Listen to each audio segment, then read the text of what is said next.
My name's Dave DeBow, founder of MoneyPartnerFormula.com, and this show is built for everyday real estate investors who are actively doing deals and looking to scale using other people's money. So if you're an active real estate investor and you want to get featured on this show to talk about your own real estate and capital raising experiences, then just go to daveinterviewyou.com. Now let's get rolling with this episode, and remember to subscribe for daily interview content. Hey folks, welcome back. Today our special guest is Chris Seveney, and he is zooming in from Northern Virginia. And Chris is a very experienced real estate entrepreneur, kind of cut his teeth in commercial real estate, working for some big companies, involved in over $1 billion worth of real estate transactions. And then a few years ago, he decided to really change things up, go out on his own, and he went from commercial real estate to focusing on notes. And these days, that's what he's definitely very, very involved in. He's got funds for investors to invest alongside him in notes. I believe he's got something like $30 or $40 million worth of capital deployed in notes at this time. And that's what he's focused on. So Chris, welcome to the show. Great to have you. Dave, thanks for having me, and great to be here. So 7E Investments, or tell us a little bit about what your company does. I kind of gave the big picture overview, but maybe go into a little bit more in detail. Yeah, our primary focus is on non-performing notes. And a lot of people actually don't know this industry exists. I didn't know it existed till about 10 years ago, and I had been in real estate my entire career and didn't even know it existed. But what we do in a nutshell is we buy loans from banks or other institutions, home loans where the borrowers are not performing, and we acquire them at a discount in attempts to try and work out some type of payment plans or arrangements with the borrowers to get them back on track. Perfect. So that's a very great explanation. Can you maybe tell us an actual real life story that just kind of walks us through A to Z, how that kind of really looks and works? You take people's names out of it, but let's just say one of your more recent examples, a more typical example. Who was the property owner? What happened? When did the bank kind of say, "Hey, I want to get rid of this loan"? And how did it all work out? Yeah, so I'll use some very easy numbers for people to kind of also understand. So borrower owed about $100,000 on a loan. That this mortgage I'm taking. First mortgage, they owed about $100,000, and the loan was originally from like 2016. So when they bought the property, they owed a little bit more, and the property value was a little bit higher. But what's happened in 10 years is property's appreciated. So they owe $100,000, but the property's worth about $250,000. So significant equity. The borrower had lost their job during COVID and were unemployed for about 18 months and missed about 2 years of payments. So they're about 2 years behind. And what happens with banks is they typically don't a lot of times allow you just to make one payment or two. They want all 18 months. Wow. So it kept. So they don't want to try and help you catch up. It's like, no. And put it this way, if you've ever had to deal with a bank, even just like checking on something, how many departments do you get pushed through until you get to an answer on a simple question or questioning a charge?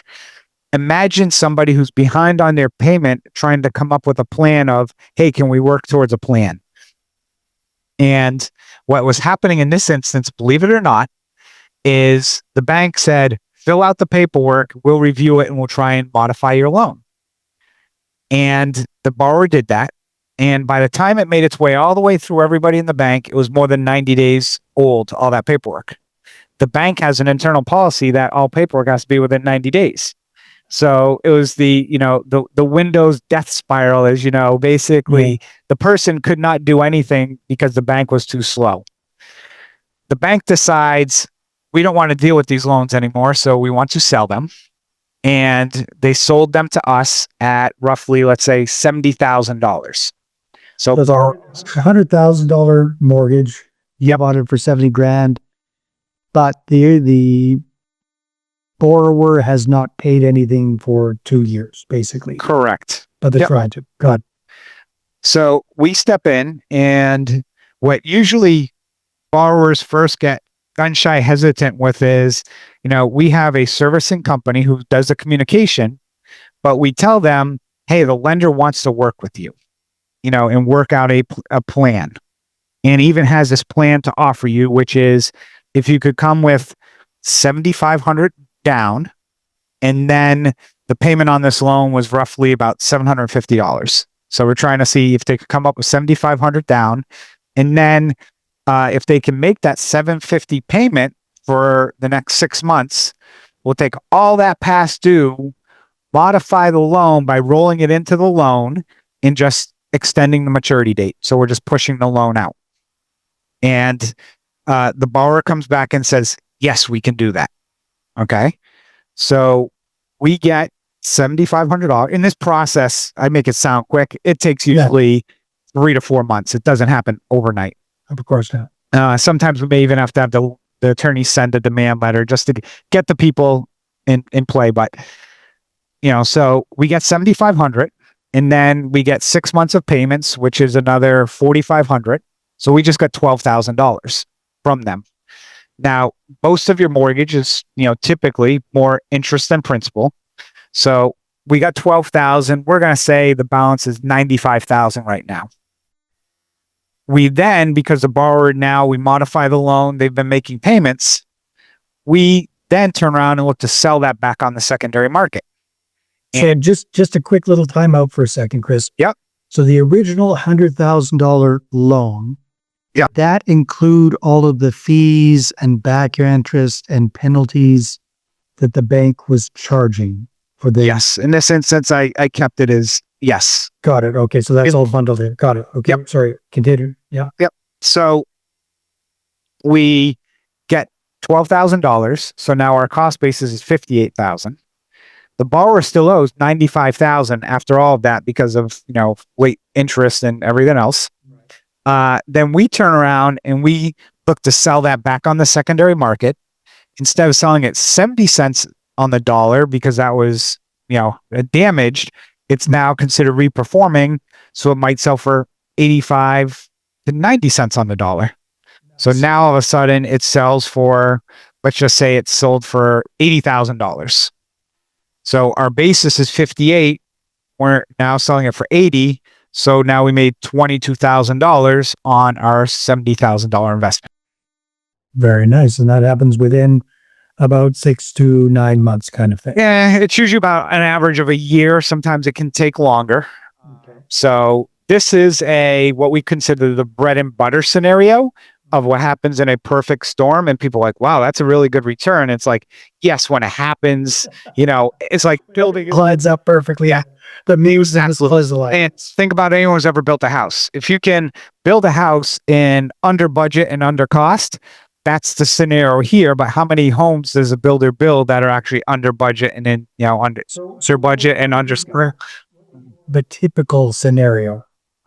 What typically happens in these situations are, it's usually more the timing of it just taking them longer, or they make 4 payments, they miss one, they make another. They're kind of like in that quasi, I can make it, I can't, I can't, and then finally get back on track. In certain situations where they can't, then we will have an attorney involved to start the foreclosure process. And because they have that equity, they file bankruptcy. And then that buys them, even if they don't make a payment in bankruptcy, which you're supposed to, it still buys them an extra 6 to 9 months. So that sometimes can happen. But, when we talk about that bread and butter scenario, it typically takes about, like I said, 12 to 18 months, just because the timing in the process, you want everything to go, but them trying to think like what, ulterior motive, banks never want to work with me or happens. It usually, that process still happens. It just spread out over more time. Right. Got it. So when you're looking at these kind of opportunities, these kind of notes, non-performing notes, what's kind of your buy box? What's the criteria that you're looking for? Typically we look for I'll call it middle income to upper middle income homes, which again, very different from California to Indiana. So that's kind of one box. And we like to, the certain states we stay out of, but we've been in over 40 states. But when we really evaluate it, we always, you hear us, if anyone's ever listened to me before, talk about the 3 Ps, which is the person, the property, and the predicament. We don't want somebody who's got a lengthy criminal history, or is, also has filed bankruptcy 7 times. So that type of person, sorry, we don't want to deal with you. Yeah. Predicament is what got them in that situation. Typically it's death, divorce, health, or job loss. And most of those are temporary. Job loss, typically temporary. Unfortunately, death isn't, but, somebody, loses or a divorce. Yeah, usually they can either get back on their feet or they realize, hey, I'm going to sell the property. So that's something that it's somebody who had some strong history, but had something bad happen in life that just they couldn't overcome, and they're getting back on track. And then third is the property. Want somebody still living in the property, vacant properties. I've bought vacant properties. Typically, what you see inside of them is a unique, could have my own TV show on what we see inside these properties. But you want something where somebody's still living in it, because that way, okay, it's most likely in livable condition, where if it's vacant, it could be filled with water, mold, whatever the case may be.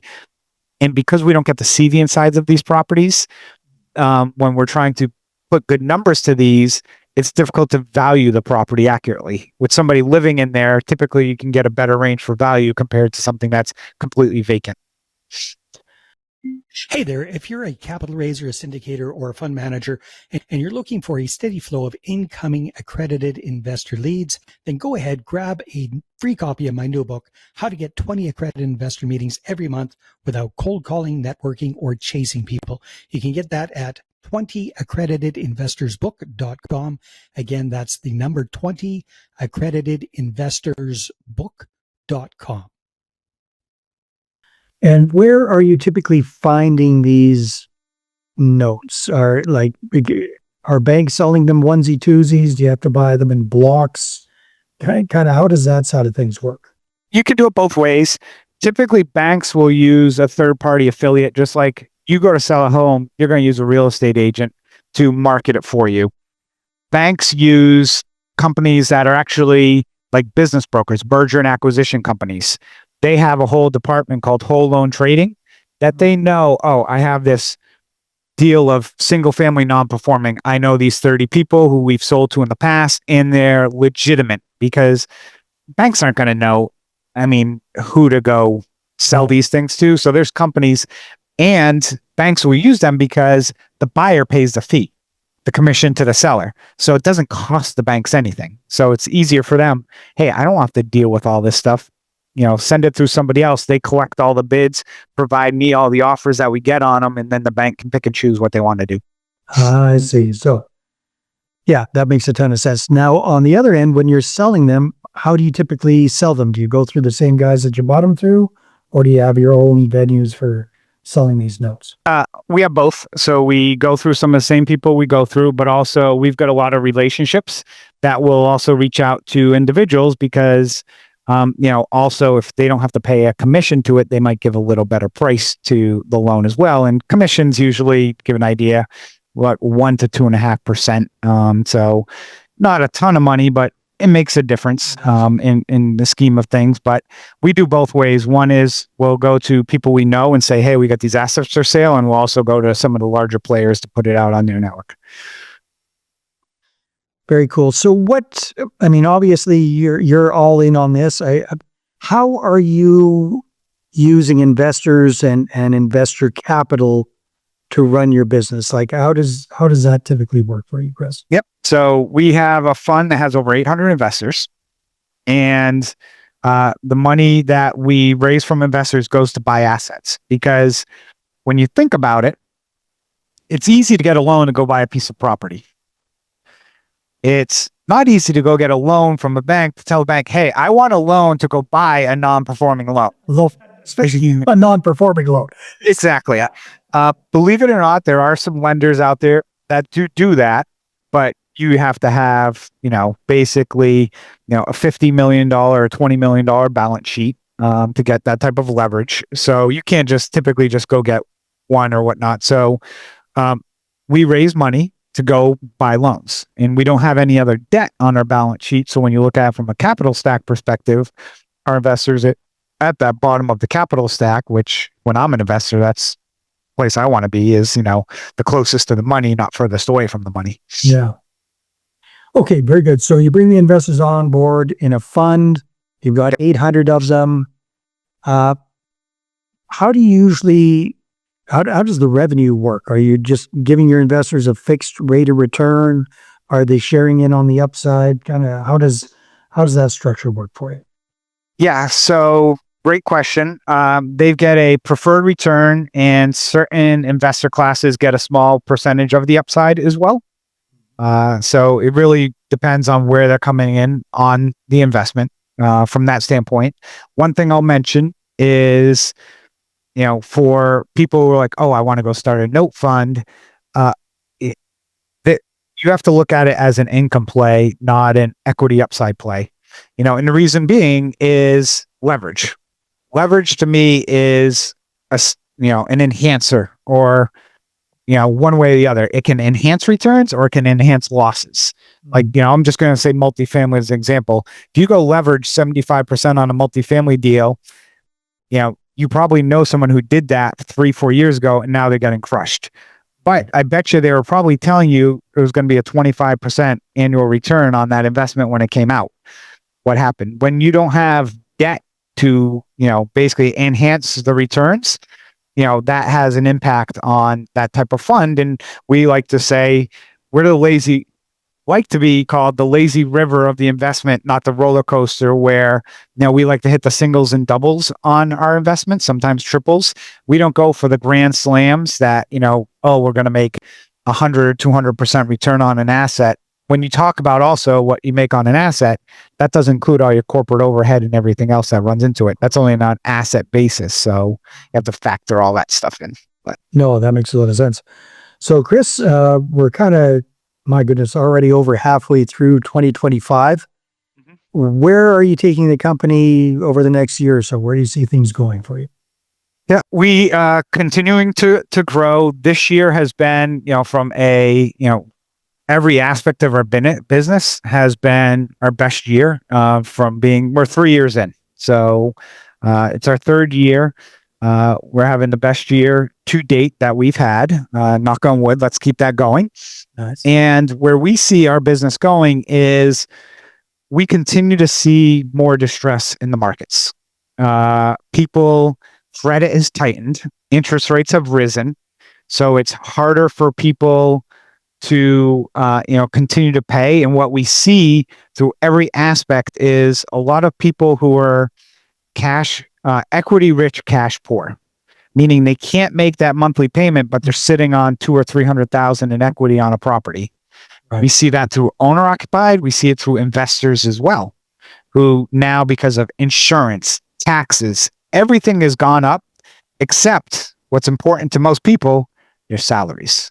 Salaries have gone up a little bit, not compared to what the cost of everything else has gone up. Yeah, exactly. So you got we're seeing a lot more people in distress that they can't make that monthly payment, but they have the equity. And it's trying to come up with creative solutions to work with them. And the companies who can be creative, but also protect their downside risk and be able to work with them, I think can have very strong businesses in the future who are in this type of work.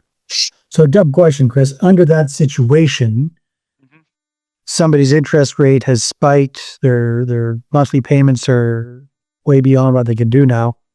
They get into a non-performing situation.